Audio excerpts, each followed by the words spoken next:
It's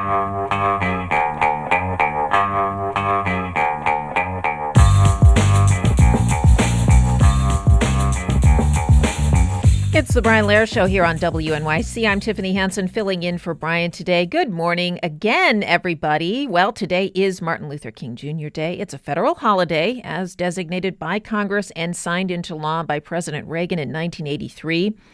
Depending on how you count the holidays, it's not the only one to celebrate our right to protest. We have Labor Day, Independence Day. That could also be seen that way.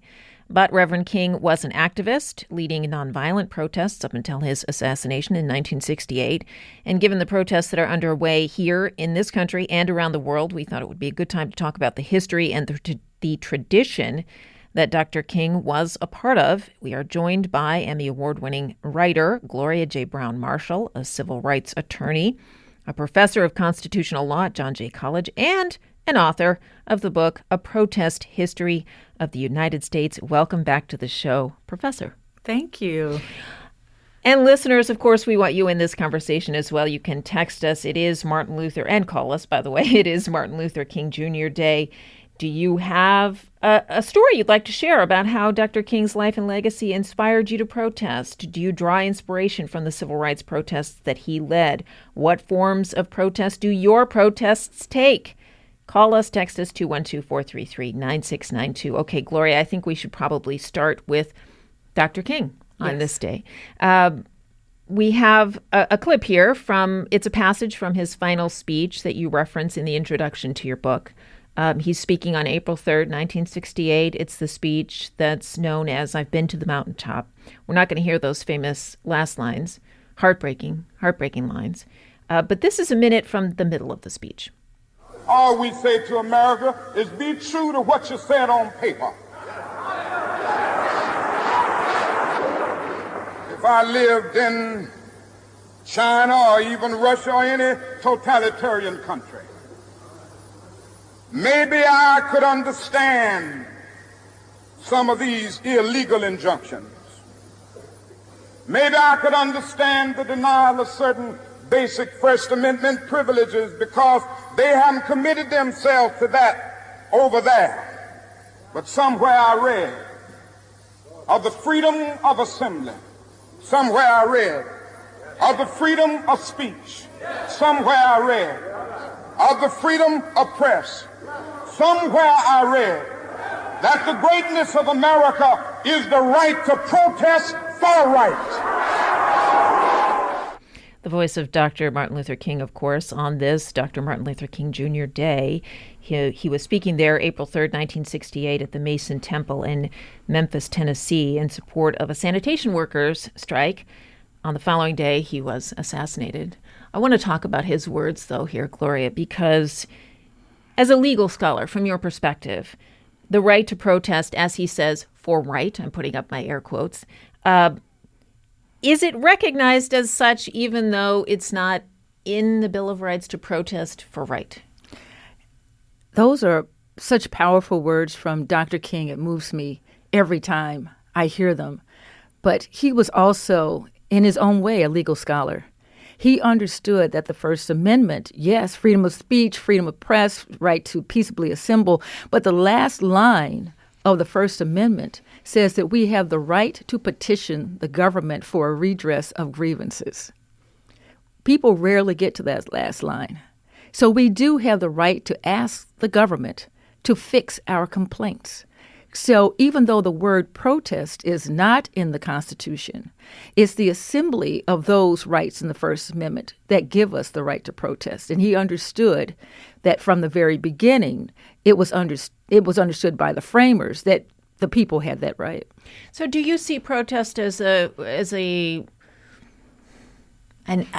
outgrowth of petitioning the government for something that is not going well, not going on, as you would like it to? Is protest sort of an outgrowth of that petition? The protest is stating to the government that they're either on the wrong path, there's something else that's needed, but there's a dissatisfaction. However, that is stated by the group dissatisfied, that as though we look at protests as if all of us are always supposed to be happy with our government. And it was understood with James Madison and creation of the Bill of Rights, in particular the First Amendment, that the people would become dissatisfied, that the people would need this power because the government they created, they feared when they created it. And that's why James Madison, considered the father of the U.S. Constitution, promised the framers in 1787, when the Constitution was drafted, we will give protections to the people against the government we just created. And one of those protections would be the right to protest, because that right was undermined under King George. So if you look at the Constitution, a lot of it is like post-traumatic stress disorder. What did we go through under King George that we want to not have to go through again? And what powers do we need that the people possess just in case our government becomes a monarchy? Mm. In the introduction, in the author's note of your book, you write that protest is an investment. What does that mean? It means that it's not just for the rights of the people who are living and protesting, but for those future generations as well. The fact that we are two women in this studio right now, and I've seen women throughout WNYC today. Look here in our control room. In the control room. This didn't happen by accident. Yeah. All of this is something we take for granted. We wake up with an 8-hour workday, taking for granted that we always had this. It had to be people who didn't possess it at the time, hoping that in the future, not only that they would have it, but it would be part of generational progress. And so that's why it's an investment, not just in the current time period, but the future. Mm.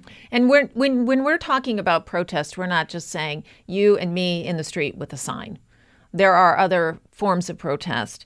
When we talk about that, what's the breadth of action that you mean when you say protest? Well, when I started writing A Protest History of the United States, actually it was going to be a legal argument on behalf of protest in response to people telling me that protest didn't matter anymore, it was ineffective. So I was going to write this legal argument.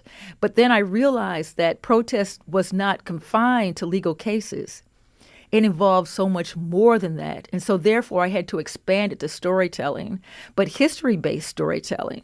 And so I had to look at it from what other ways in which do we benefit today from measures that were protests in the past, from the economic boycotts, for example. Mm-hmm. Not all of those resulted in legal cases. Protesting as part of a teach-in, the sit-in, the protest for cultural basis. I mean, I think about indigenous people who resisted forced assimilation as a form of protest, that they wanted to maintain their culture. When you think about the different ways in which people during the Great Migration protesting what was happening in the South or other places, I'm a very proud exoduster. We were part of the first Great Migration in the 1870s, protesting the rabid racism that was taking place in the South by moving, those people leaving their countries and coming here as an act of protest. So it has to be more than marching in the street with bullhorns, even though I give those marchers all due respect. But the protest is more expansive than that for us to have what we have today. We're talking with Emmy Award-winning writer Gloria J. Brown-Marshall, who is also a civil rights attorney and an author of the book, A Protest History of the United States, about protest history here on this Martin Luther King Jr. Day. Listeners, we'd love for you to enjoy. We would love for you to enjoy the conversation. Of course we would. We'd also love you to join in the conversation. Share with us how Dr. King's legacy inspired you to protest. What inspiration do you draw from the civil rights protests that he led? What other protest leaders have you learned from? What forms of protest do your protests take? As Gloria was saying, is it a walkout? Is it a sit-in? It's not just bullhorns in the street. Call us, text us, 212-433-9692. Gloria, you mentioned making this book sort of a history, but there's a personal element to this because you talk about a thread from your own family here. So just share with us a little bit about how your personal family history inspired you in this book. I was so uncomfortable writing about myself because I'm a legal historian, and legal historian, any historian, you're not supposed to put yourself in the book. Like a journalist, you take yourself out of yes. it, right? But I realized that so many of our families also include protests that we don't see as protests. And so I decided to go begin the book with my great-great-grandmother, Eliza, America who was enslaved in Kentucky, and her act of protest against her slave masters, as her ability to leave after slavery ended and they burned down the schools that they'd spent their time and money to invest in as free Black people in America, thinking that they had constitutional rights, and to leave Kentucky, pick up and move to Kansas as part of the first Great Migration as an act of protest. So I started thinking about all the ways in which my family, great cousins who attended Spelman in the 1920s, during the time period of horrific lynching in Georgia and Mississippi. Georgia was only second to Mississippi when it came to lynching. And these are two women who left Kansas, traveled by themselves to Atlanta to attend Spelman College to become teachers. And then when they went back to Kansas, no woman could be a teacher and be married. And their act of protest was to not tell their employers they had married. And so you have these simple acts that may seem very unlike the protests, the in-your-face bullhorn type protests, but they're important nonetheless. Well, did I imagine this, or did you write this? Just existing is a form of protest. If the existence is in what has come to be with African Americans in this country, a systematic undermining of progress, health, ability to enjoy one's life, then enjoyment is protest. They, like Black Girl Magic is protest against the undermining of Black female achievement. I mean, if you think about the person who survives domestic violence, that's a protest against that inhumanity they were suffering and deciding they're going to live anyway. I recall in the book how my dream to be a writer was undermined by the postman who threw away all my applications. And for me to stay with that dream, even though it was years later, it's very hurtful, even to this day, to think about that someone would be this cruel. Yeah. But to face that and move forward, we have to think about how we stand up. And in that standing up is an act of protest, the act of resistance. So when we think about direct action, we decide we're not going to go to restaurants that don't treat us fairly, don't respect us. We're not going to give our money to corporations that don't share our value systems, places where workers are treated poorly, that don't allow labor to actually sit and negotiate contracts. We have to figure out how we as individuals can take our own individual stand. We may not be the ones in the street, or we may be doing that in addition to our individual stands. But in our families, we probably, for us to be here today, had someone like my great-great-grandmother Eliza. We had those people, and we have to tap into that, especially when it looks as though all is lost and the opposition is so much stronger, more resourced. And that's always been the case, because the status quo is going to have society at their back. And then this individual is going to say, despite what I see, there's more that I should have. It's not fair, and I'm going to stand up for it, even though it looks like I'm not going to win. This is the individual protest. We're thinking on this day about leaders of protest. Yes. Dr. Martin Luther King Jr. There are many in your book, though. Many protest leaders that people might not know about, that are, lesser figures in terms of who we hear about in our high school, history class. Who are a few that we should focus on? I like to mention Daisy Bates in Little Rock, Arkansas, who was secretary of the NAACP there, but she was also someone who helped the Little Rock Nine desegregate Central High School. She was a classy dresser. She was somebody who was articulate, even though she barely had an education. And she found out as a young person that her mother had been killed by those who had attempted to rape her and thrown her body into a pond. She learned this, and she was furious and so filled with pain and bitterness that no one told her how her mother had died. She took that pain, and it became fuel. So I admire her so much, because many of us have been wronged. And sometimes we allow that feeling of wrong to eat us up. And I say use it as fuel. This is my 7th book, all of them written using rage as fuel. I am not blind to racism. I am not blind to sexism. I am not blind to people's inhumanity to other people. But if you allow that to take you over and make you depressed and weighed down, then you're not going to be able to function. I say, use it as fuel to go forward. And when you look at Dr. King, he knew when he was in his teens what the Constitution promised. What he's saying in 1968 is something he knew when he was 14 years old. And he had to deal with that duality of our country that I talk about, the fact that the United States boasts these rights, privileges, and liberties while it's denouncing and oppressing its own people, murdering its own people. What do you do with that knowledge during the time period of legal segregation? He didn't take it in and just have it weigh it down on his heart. He decided to use it as fuel, to fuel his creativity, to fuel his activism, his passion, and his need not just to make his life better, but to make other people's lives better. 9 books. 9 books, you said. Another product of female rage. Another... Use it. I tell people all the time. They say, "Oh, you're just such a positive person." I said, "Well, I try to be." And that's the other thing. Here's the other thing. To love despite having been hurt is a protest against someone who would put you in a corner and try to take away your humanity.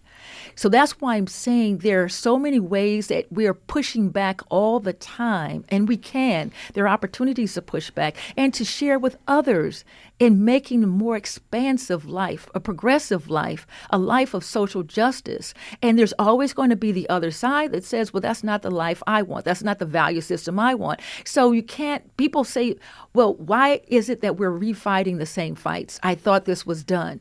It's never going to be just done. There's always going to be another side pushing against whatever progress is being made. And it's when we sit back and say we think the game is won and there's nothing else we can do that we're going to lose ground.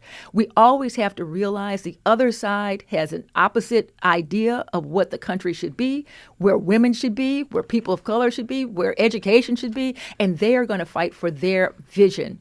And if we don't have a vision, then their vision is going to take over. And that's what we're seeing right now. What is the vision that the social progressives have? It has not really been, discussed. And that's something that people need to do. That's what the leaders did in the past. They actually had a discussion of their vision, and then they started to put together concrete steps to make that vision a reality. And that's necessary as far as protest as well.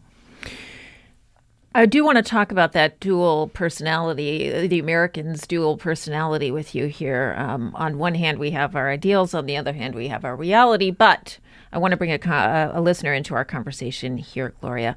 We have Sarah in Chappaqua. Hi. Good morning, Sarah. Hi. Thank you for having me on. This is really a really inspirational piece. I was a professional campaigner for 20 years working in the environmental movement, but now I'm in my late 50s, and with 3 other amazing women, we've actually, about a year ago, came up with the idea of setting up a group opposing and exposing book bans. There's been an ever-increasing epidemic of book bans across the country on many, many subjects. And we're called Move the Margin, and we're starting small. We obviously have social media out there. But today, to honor Dr. King, we're having a read aloud at a local bookshop, Scattered Books in Chappaqua. And we're inviting people to read inspirational passages from books that have been banned. We want to demonstrate how stories about everyday life are relevant to all of us, and they do not belong on a banned list. And again, as Dr. King himself argued, free speech is not an American privilege, but a universal human right. And speaking collectively about our experiences is critical for our democracy to thrive. And Yeah, sorry to cut you off there, Sarah, but I do want to get Gloria's reaction to this notion of inspiration. That's what I heard there. Inspiration, but also reading banned books is protest. That's another act of protest that people may not think of as protests. And we can do that in the privacy of our own home, or as she pointed out, you can form a group. You can give banned books to young people or make them accessible to young people. There are ways in which we can take a stand and join with others in doing that. And in joining with others, there's something about that human connectiveness that is inspirational, that you don't feel like you're out there, by yourself, even though you protest. I know people who protest by themselves, one sign on the corner, but I've seen it. Okay. But it's also something about coming together. Somebody brings the food, somebody else brings the music, and that sense of you're not in this alone, even if it's a small group, and it builds. And that's how you build a movement.